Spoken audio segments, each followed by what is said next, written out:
Good afternoon.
Traditional territory on which we gather today.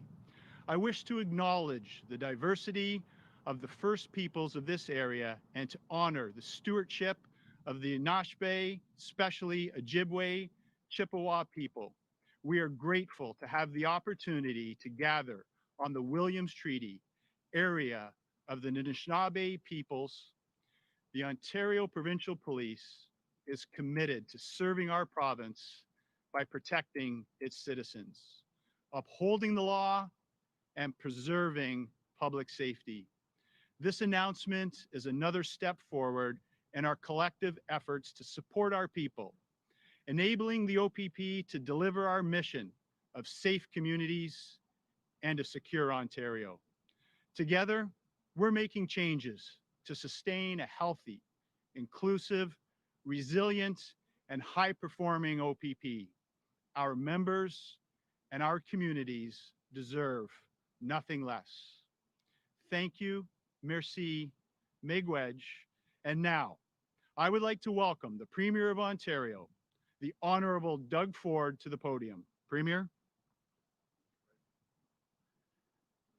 Well, good afternoon, everyone, and thank you, Commissioner Carrique, for that very warm welcome. It's great to be in Aurelia at OPP headquarters.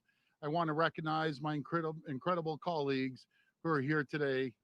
Solicitor General Sylvia Jones, and I just call her the General, fabulous person. Attorney General Doug Downey, Minister Dunlop, and MPP Kanjan. They've been working day in and day out for the people of Barrie, Aurelia, and Simcoe County. I'd also like to thank Mayor Clark for joining us. He's a great mayor, by the way. He's incredible. There's a wonderful museum on site here showcasing the OPP's rich and vibrant history. You can view it virtually online, and the displays here are very, very impressive.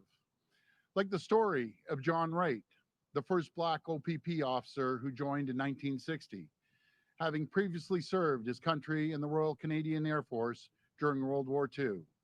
John is one of the many men and women in uniform who pursued a higher calling to serve their community. You know, and everyone knows, I absolutely love our police officers. Look at those champions all along here. Absolutely incredible. I have to thank all of our police officers, including the OPP and the support staff, for being on the front lines during this pandemic to protect both public health and public safety. You're all, again, absolute champions. You make so many sacrifices to put your community first. And I know there are good days and there's bad days in the line of duty. Some days you get the crooks and the thugs and everyone walks away without a scratch. But other days you arrive and the situation can turn ugly. And we know many of our first responders struggle with post traumatic stress disorder or PTSD. I want our OPP staff to know we'll always, and I emphasize, we'll always have your backs. We'll always have all the police's backs throughout Ontario. That's why our government provided $2.6 million earlier this year to hire mental health workers to support our OPP personnel. We worked with the OPP and the OPPA to set up a new program to provide 24/7 assistance to active and retired OPP staff on their journey to mental wellness. I have to thank Commissioner Carrique and OPPA President Rob Jameson for working with us to deliver this new program. And I always have to thank them for their leadership, working to build trust and stronger ties within communities they serve. They've been working to remove barriers to hiring and promote diversity and inclusion through the Commissioners Inclusion Council. All recruits are receiving special training on working with our Indigenous communities, street checks, and mental wellness as part of their extensive training. And I know that the Commissioner recognizes that we all have more work to do in this important front. My friends, we're going to keep supporting our police so they can continue this important work.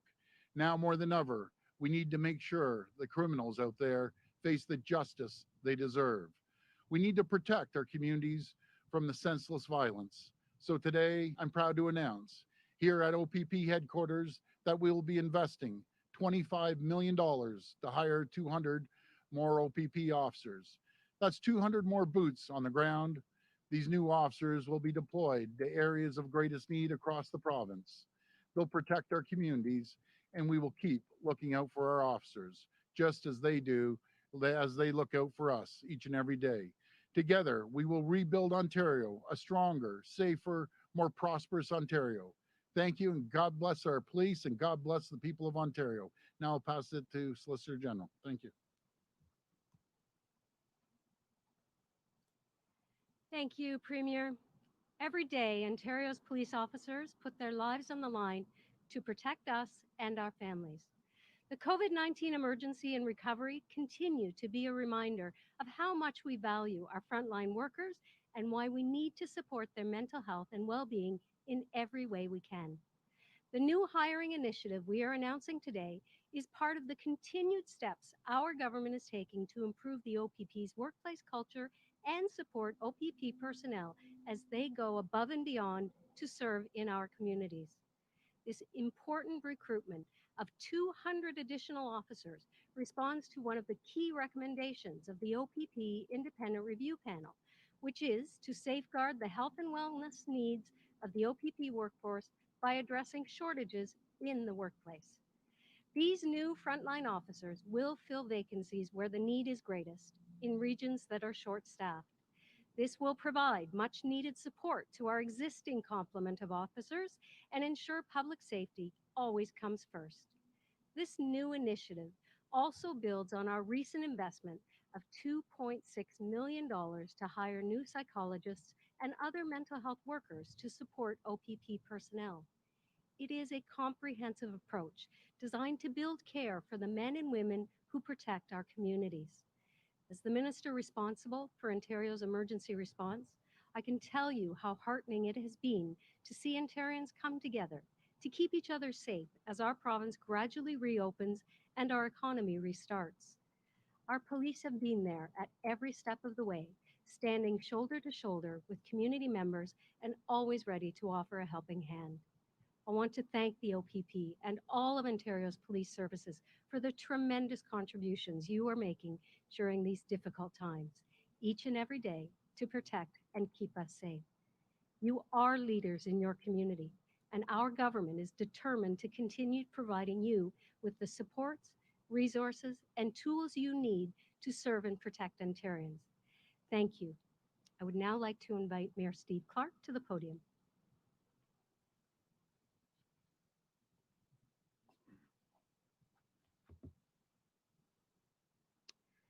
Well, thank you, and welcome one and all to the Sunshine City.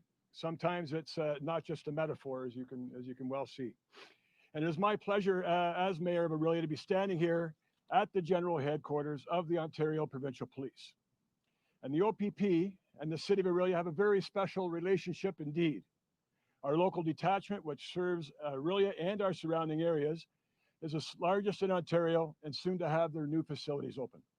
Central Region headquarters is located here just on the other block. And as we all know by being here today, OPP is also the home, this really is also the home to the OPP General Headquarters. Truly a relationship with the OPP unlike that of any other municipality in Ontario. Members of the OPP are a valuable part of our community. They are our coaches, our volunteers, and a significant driver of our local economy. And I'm sure that we would all agree that theirs is a tough job indeed, often interacting with people in very difficult situations who are not experiencing their best days. And I know from conversations with our local detachment commander that issues related to COVID, the COVID pandemic, have exacerbated the negative aspects of many of those experiences. These types of interactions can take a toll, certainly physically, but also a significant mental toll. And that is, to me, why this announcement is particularly important, as part of this investment is earmarked for the mental health issues. And as Mayor of Orillia, and because of our special relationship, I am fortunate enough to attend OPP graduations when the new recruits, at the end of their training, are welcomed formally into the OPP family. Although I will add, COVID has put the brakes on some of those graduations recently. And I must say I've been impressed by how Commissioner Carrique has openly addressed mental health head-on at these graduation events. And now, to have that recognition by leadership turn into a tangible investment by Premier Ford and the province is quite commendable. It is vital that we keep our frontline officers physically and mentally well, and this investment should go a long way to doing just that. Thank you.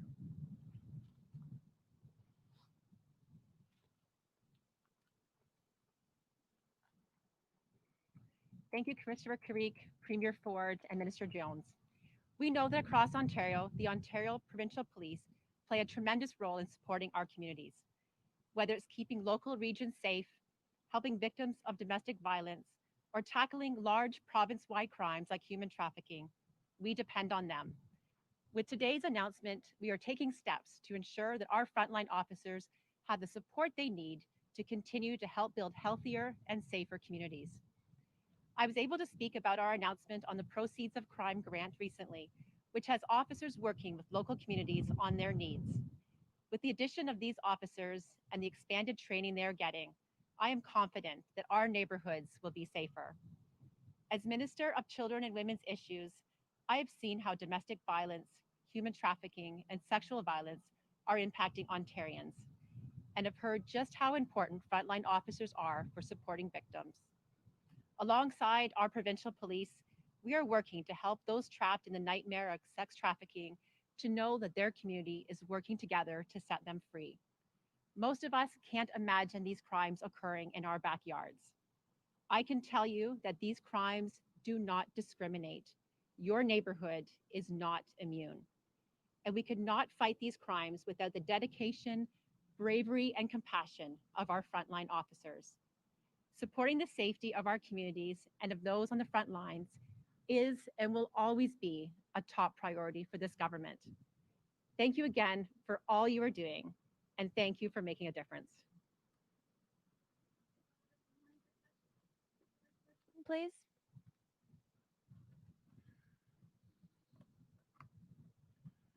First question, please. Your first question comes from Randy Ross with CHCH-TV. Please go ahead. How you doing, Randy? Yeah, hi, Premier. I actually have a question today for the OPP Commissioner. Absolutely. Commissioner, there's a situation in Caledonia where there have been blockades of roadways, the occupation of a housing development. The mayor and the council have released a statement calling on the OPP to enforce court orders that order demonstrators off the streets and to cease occupying the housing development. Why hasn't the OPP enforced those court orders? Well, the OPP work under a court-endorsed framework for police preparedness for response to Indigenous incidents, and we are working within the parameters of the injunction. Our primary responsibility is to preserve peace and maintain public safety, and that involves having negotiations, mediation, and ongoing dialogue to find sustainable solutions. We will continue to work within that framework, and we will continue to take direction from the injunctions that are in place to fulfill our legal responsibilities. Thank you. Follow up. Premier, the other day I asked you about this, and you said that essentially it was completely unlawful what was going on, and that you called on the demonstrators to cease what they're doing. Yeah. Do you find the OPP Commissioner's response acceptable to this?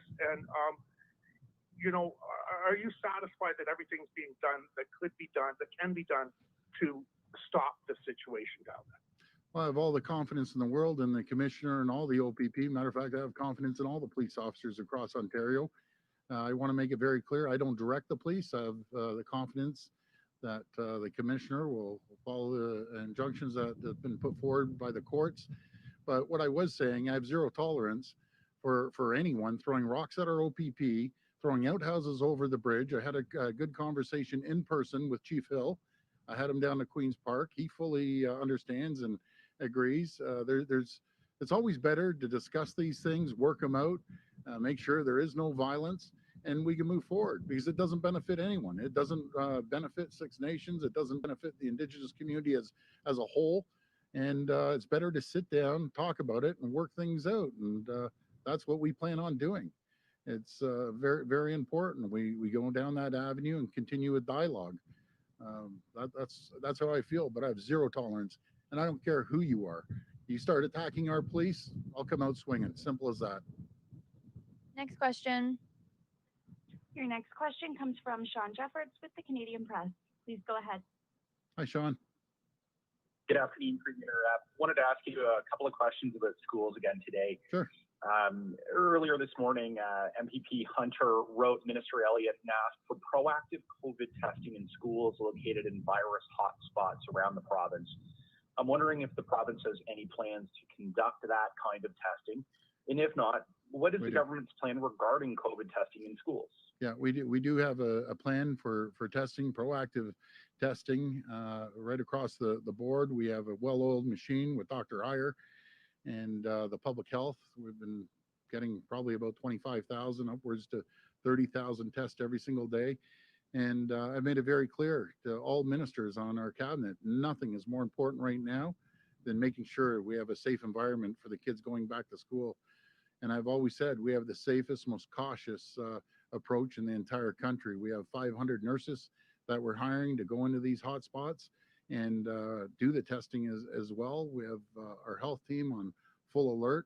So we're doing a lot of things that no other province is doing in the entire country. They're taking our lead on things, but it's not, I want to emphasize this, as much as we put the plan forward, it's not the Doug Ford plan, the Stephen Lecce plan.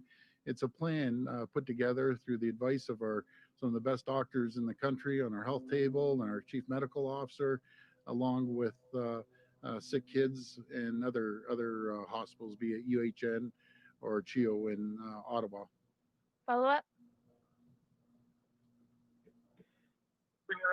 On the testing resources specifically, I'm wondering if you intend to access any of the resources that you set aside in your latest fiscal statement, the reserves for healthcare, when it comes to ensuring that testing is available, specifically if there's a demand for it as school starts, if parents begin to take their children into the assessment centers and we see a spike. Yeah, well, we're ready. We're ready for those spikes, and we're prepared. We have, again, a well-oiled machine. We've learned a lot, all of us, as a province, as a people, right across this province. You look back in June, we had over 400 cases, and now, to the exception of maybe a couple days, we're under 100 cases. And I give all the credit to the frontline healthcare workers and the people of Ontario. They followed the protocols and guidelines from the chief medical officer, and they deserve all the credit in the world. We're doing well, but we can't take our eye off the ball for a second. Next question. Your next question comes from Lucas Meyer with News Talk 1010. Please go ahead. Hi, Lucas. Thank you very much. Sort of on education as well, Premier, to start. We spoke to the Ontario School Bus Association today because of this ongoing issue of a driver recruitment shortage, even more concerning this year. And he mentioned that one of the issues is a backlog of licensing to get drivers the go-ahead. Is there a way to fast track this process to make sure there are enough drivers in September? And like work is being done with the city to find extra space for classrooms, would the government consider reaching out to the TTC, Go Transit, to see if drivers there could assist in transportation needs because volume is low right now? Well, Lucas, I think that's a great idea, but right now, as long as we can move forward and expedite the protests, and not the protests, the process, I should say, and I'll talk to the minister about it because it's absolutely critical. We're putting $40 million more into making sure that we're cleaning the buses. We've increased spending on buses to $1 billion. When they first told me $1 billion, I was kind of was taken aback. I'm thinking $1 billion, but that's what we're doing. We're putting $1 billion, making sure the kids get from their home to school in the safest manner as possible. But I don't believe we should sit back. We need to expedite the process. So I'll jump on that, Lucas, and we'll have an answer for you by the end of the day. Follow up. Thank you. Premier, and on an unrelated education question, back in April, the government changed its construction time rules. 24 hours for essential infrastructure, but also extended hours for things like condos, 6 a.m. to 10 p.m. There's a rather comical, but nonetheless, a serious video of a Torontonian kind of frustrated about this, how late it's going, and how it's really out of the city's hands. I'm wondering, since these changes were made in April, and we will have more people getting back to work in September, do you think it may be time to relook at those construction rules in terms of those specific time windows? Yeah, I heard about the video, and my heart goes out to this guy. He's hearing the banging and till late hours at night. I fully appreciate that, and I don't disagree with him. But the scenario we're facing right now, we have to get people into homes. The number one priority is to put a roof over someone's head, and we had a tremendous backlog through COVID. So we put that order forward, and hopefully when we get caught up, we'll take that order back. But I have to make sure that we protect our construction workers too. Part of that was to make sure the construction companies and the workers are able to separate their start times, so we don't have so many workers all at once. So they're splitting the shifts up, one during the day, one in the afternoons to the evenings. So we'll do everything we can. I hear them loud and clear, but we have to make sure the priority is to get roofs over people's heads there. Next question. Your next question comes from Robert Benzie with the Toronto Star. Please go ahead. Hi, Robert. Hi, Premier. I was wanting to ask you about your relationship with the federal government these days. I mean, it strikes me that earlier this week, Mr. Trudeau announced the new cabinet, and you were one of the leading voices on Chrystia Freeland being this new finance minister and how this is a good thing for the country. It struck me that your relationship with the federal Liberals has certainly changed a lot than this time last year, when they were political kind of foes of yours. I just wondered if you could speak to that and why you think that's happened, and how is it good or bad or indifferent for the rest of us? Well, I think it's good. When I was messaging Chrystia, that was last night before, I told her, I said, Chrystia, you and I are blazing a new trail that this country's never seen before. And I think it's a good trail we blaze, because when I'm out on the street, so many people say that's great that the municipalities and the province and the federal government are all working together. When we're going through this pandemic, it's critical that we're all pulling in the same direction. Will we agree on everything? No, we won't agree on everything, but there's so many more things we can agree on and work together. And I could give you 10 pages of all the times Christine and I have talked late at night and saying, hey, let's get this done. And we're able to move things forward and cut down on all the red tape and all the bureaucracy to make sure that Canadians are safe, Ontarians are safe, moving through this pandemic. So I consider Chrystia a good friend, and she'll always be a good friend. I forget about this green, orange, red, blue parties. I've never believed in that. And I said yesterday, don't get me wrong, I'm proud to be the leader of the PC party, but I can assure you our family doesn't get elected by just PC people. We get elected by traditional Liberals, traditional NDPers, and I'm sure the odd greener there too. So I'm out there helping the people, and that's the way it should be. Put the political, all that political nonsense behind us. We get more things done a lot quicker. Follow up. On a subject related to this announcement, some teachers are on social media saying, why aren't you hiring more teachers? You're hiring 200 more police officers. We're in a pandemic. We certainly are going to probably need more teachers since there'll be fewer kids in classrooms. Why not hire more teachers, or is there a plan to hire more teachers as we look to the back to school plan next month? Well, Rob, every board is responsible to hire their teachers. We put money forward. Not only did we put 30 million forward, but first of all, let me go back. I don't like the idea of comparing apples and oranges. First of all, two separate groups. But in saying that, if they do want to compare it, we're giving teachers 30 million right off the hop to hire more teachers. Then on top of that, we have the reserves. Toronto alone has over $100 million of reserves to hire more teachers. That's 1,000 more teachers if they spend $60 million, a little over 1,000. So the reserves are there for the rainy day fund. And no, I haven't seen a storm like this in quite some time in my lifetime. So let's use the reserves and hire more teachers. And you know, we all work together. We're going to get through this. Put all this, the teachers unions have to put all this political nonsense behind them. I'm serious. Like, just put it behind you guys. Let's work together. I want to work with you, and let's move forward and get the kids back in the classroom as safe as possible. As I've always said, Rob, everyone, every single person in this country has been working together, and we need to continue working together. And we've been listening as well. So let's get the job done and work together. And I got a quote.